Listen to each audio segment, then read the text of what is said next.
Gary Gregg here in Avocado Heaven, and today I want to talk about all the different beautiful types of avocado leaves there are and how to appreciate those avocado leaves and maybe use this tree as an ornamental, not just as a utilitarian fruit tree in your garden. And if you like this kind of content, you don't want to miss a single video, so go ahead and subscribe to the channel, hit the notification button, and send me some really funny jokes, because I love jokes. All right, let's go. All right, here's one of my very favorite avocado leaves. This, my friends, is a Zutano. Let's just take a look at this. Let's take the liberty and just take this thing out. Look at that beautiful, curly, tropical leaf. We'll carry this around and kind of compare it to some others. But I believe this is one of the most tropical, beautiful avocado leaves there is. What's ironic, it's the least tropical avocado. It's the most cold hardy. It's the most reliable. And it's the most vigorous of all of them. And that's why it's used as a rootstock.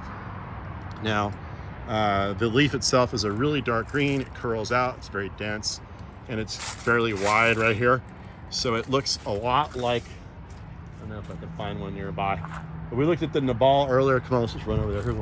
Here's one right here. I see it. Here's a Nabal. Look, it's a little bit like Nabal. See that? Because it has that same shape where it kind of curls out. Come on, get out of the way. Curls out, but the Nabal obviously has a different color.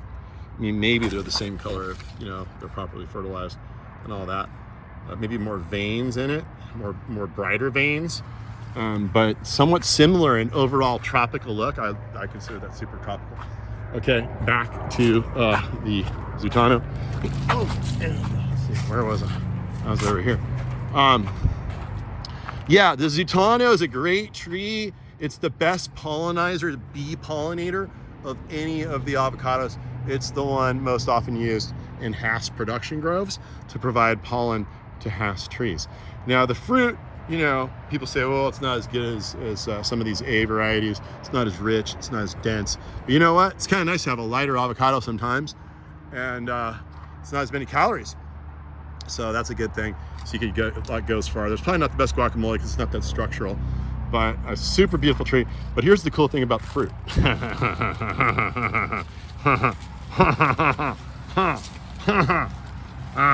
That's my hand. Come on. You see my hand? That's my hand. And that's the fruit. That is huge. Huge fruit right there, guys. This is a big fruit. It's reliable fruit. And that's actually that's from a windstorm. That's not a critter. That's just getting whacked by the stake right there, sadly so. You can kind of see why they gave avocados the name they gave them from the Aztec language. Am I sideways? I'm sorry. Yeah, you get an idea of why they call the avocado. And it is a pretty good name. Look, here's an even bigger one down here. That thing's huge. Look how huge that is. Giant avocado. Huge avocado. Oh, I guess that's mine now. You break it, you buy it. There it is. Look at my foot. Look at the avocado. I have a size 12 foot. It's not a very pretty foot, but it's a foot. So anyway, there you go. That's the Zutano avocado. And it is a beautiful, beautiful thing. Great pollinator, big fruit. It'll fruit when the A varieties will not, February through about June. And after that, the A varieties pick up.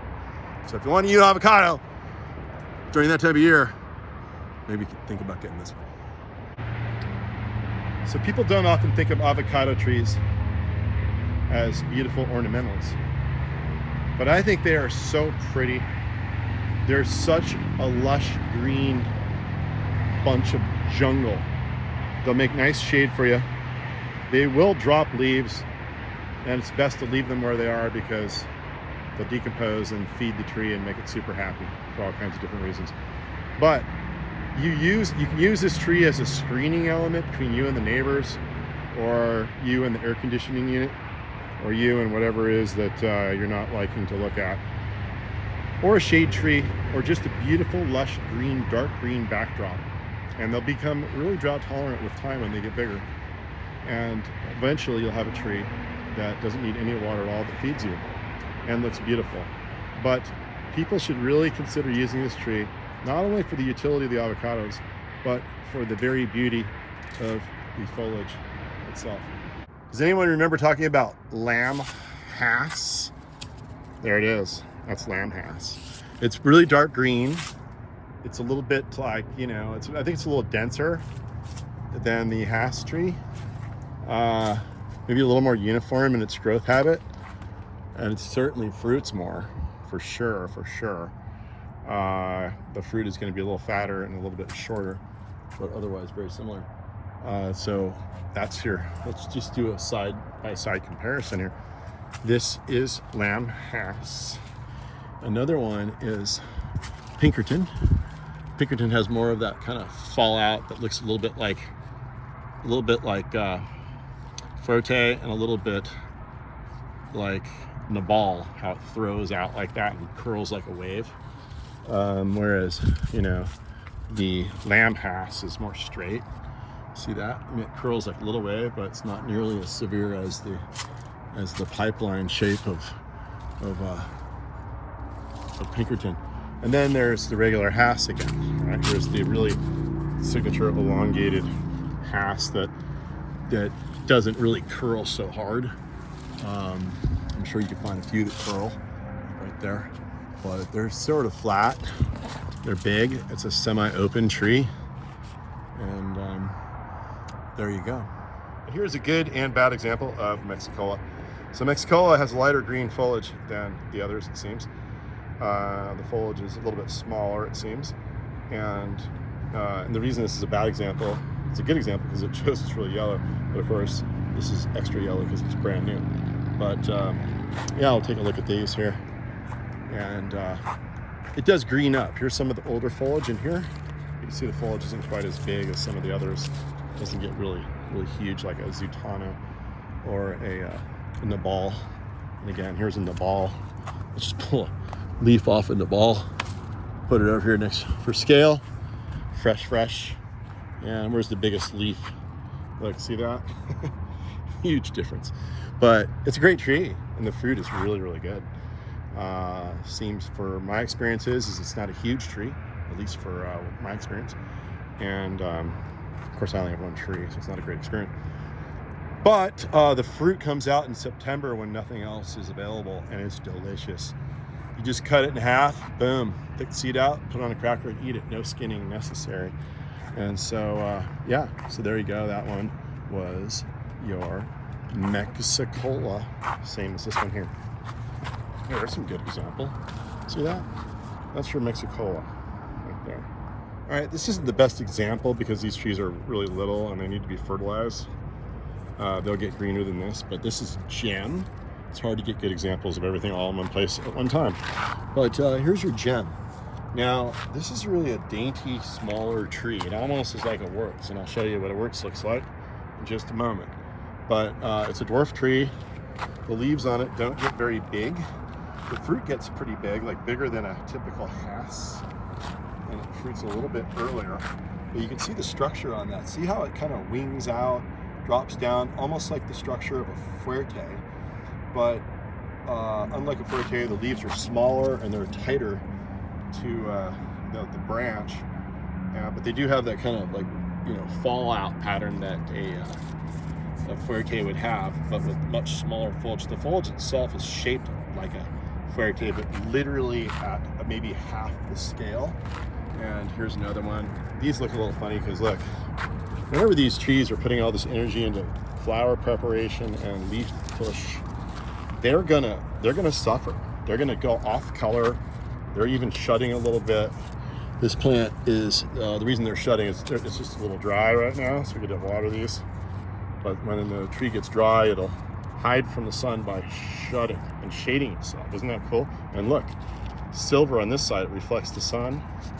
Green on this side, it absorbs the sun when all things are good and it has lots of moisture to do so.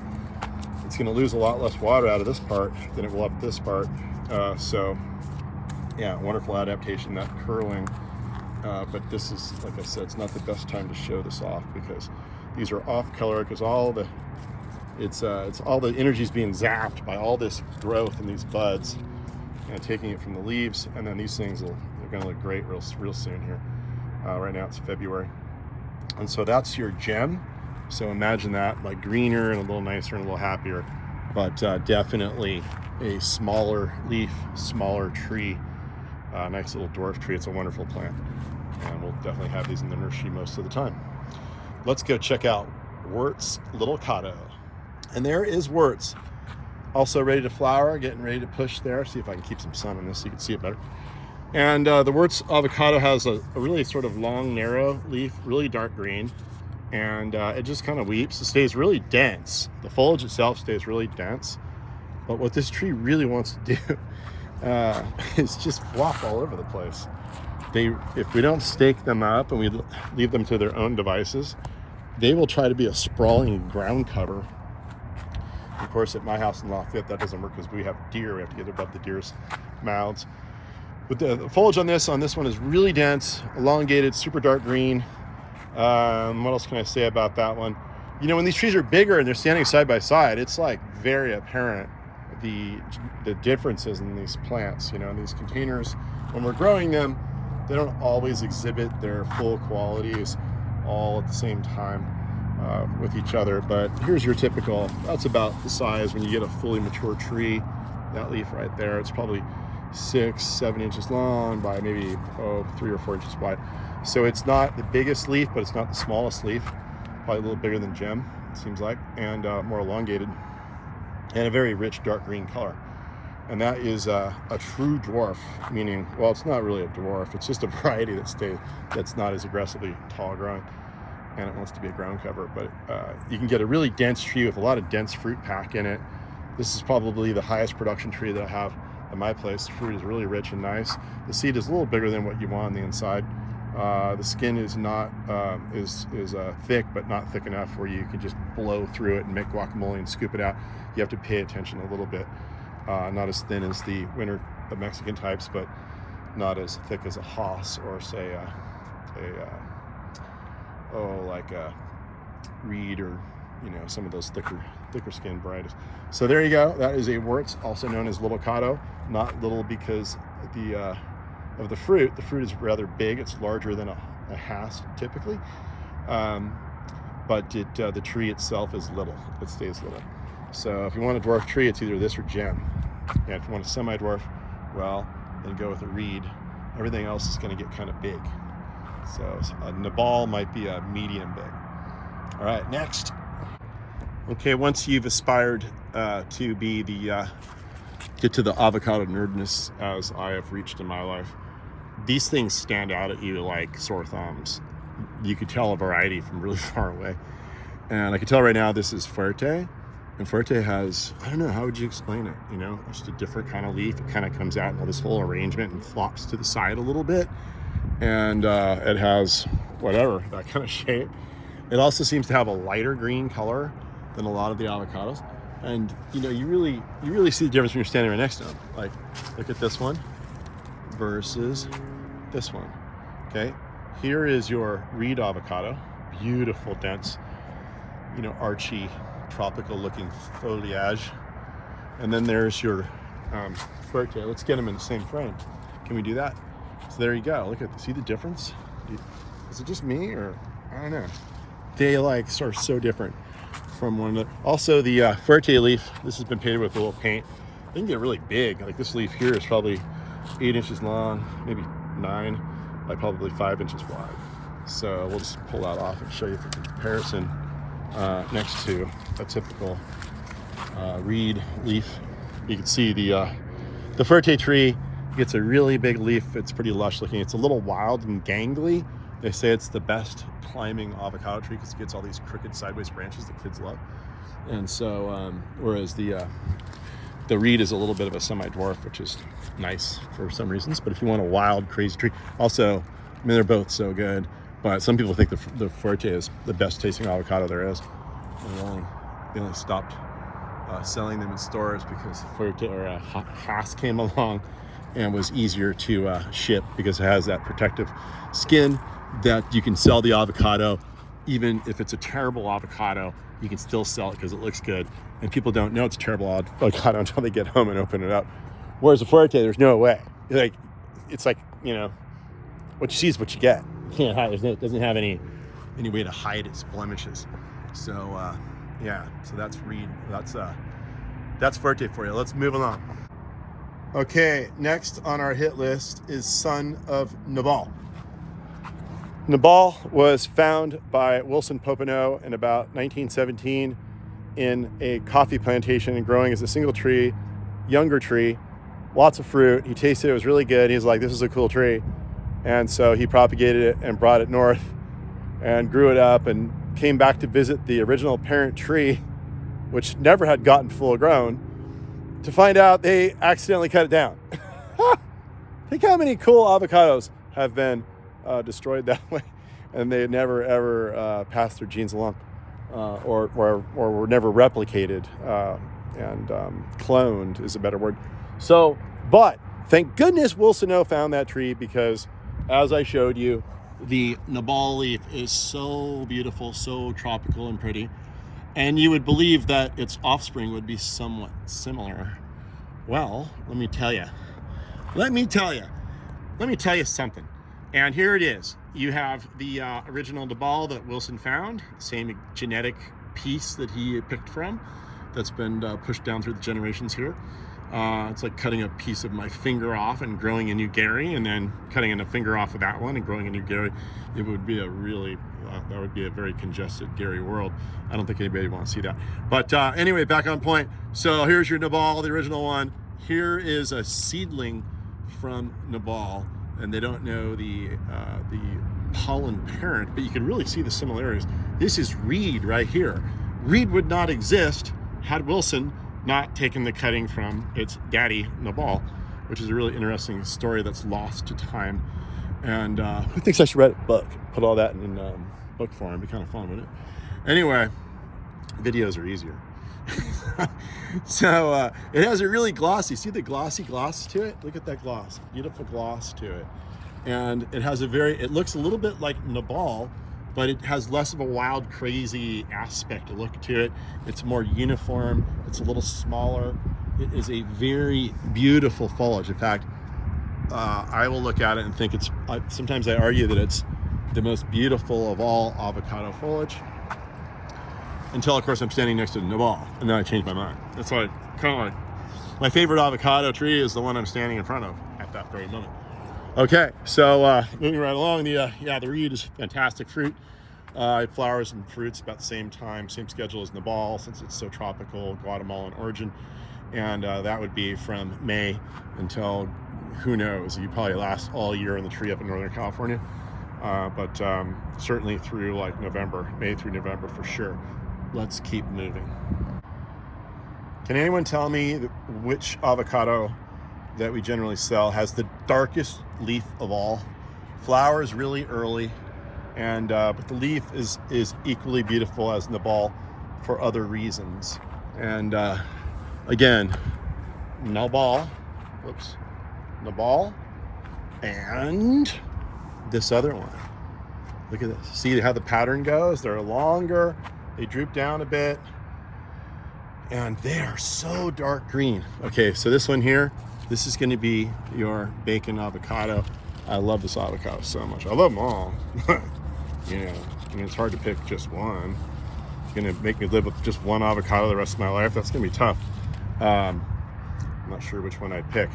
But anyway, I don't have that issue. I can have as many as I want. So I have them all.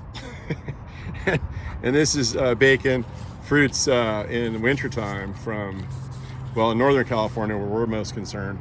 You're going to be able to eat this avocado from February until about July. So again, but if you want a really, really dark leaf, it's a really striking plant, and I really like the taste. It's a lighter flavor, but it has a very cool, unique taste. All right, onward and forward. So I was sitting here just tripping out. I mean, really, like tripping hard. You don't need drugs. You don't need any of that stuff to trip out. You know, you should be able to do it just from looking around. I was tripping. Oh, look at this. Here's one of my favorite leaves of avocado. So, my friends, this is Nabal. It is so tropical looking. Look at that beautiful leaf, how it curves out like a beautiful wave. It's like it's coming over your head, you know, you're gonna get covered up. Woo! And oh, it's just so pretty. It's such a pretty tree. And big leaves, like I said, it curls over. It's just got a really unique look about it. Some of these things don't really vary very much, but here's the ball, super dark green. They're all pretty dark green if you fertilize them, but a big leaf, a real big leaf, and it just has that tropical look. All right, let's go examine another one. Remember, Nabal. All right, there you go. This is a surprise leaf structure here, and it looks a little bit like a sort of structure of a fuerte without how it just kind of equally kind of comes out, and there's spaces in between, and the leaf shape is a lot like a fuerte. Here we could just, this part needs to be trimmed off anyway. Let's take it over here next to the fuerte. It's really hard to describe avocado leaves, I think. You know, it's like you just got to be there. So there's a fuerte. See how the structure is similar, how it just kind of comes out in all directions?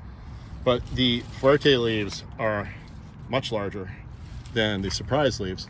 And it's not just how these the leaves look, that's just part of it. It's how the foliage is carried on the tree. And for a good example, you know, they just have a different look about them once they get a little bigger and they get going. And the surprise tree, if you put them next to each other, there is no description necessary. It's like so easy. Surprise, reed, surprise. How do you describe that? Just like that, I call that a more tropical look. I guess it has more of a uniform sort of texture on the leaf itself, where, and then the surprise has, well, just different. So, and then as I was mentioning earlier, these trees, when they get bigger, you can really see these differences. But there seems like be a lot of air gap when you go through. This is a fuerte here. So, and then again, remember I said how the fuerte is kind of gangly and it grows all over the place? Well, see what I mean? Look at this big limb coming all the way out. If you were a kid, you'd be like, oh man, a couple more years, I'll be building a treehouse in that thing.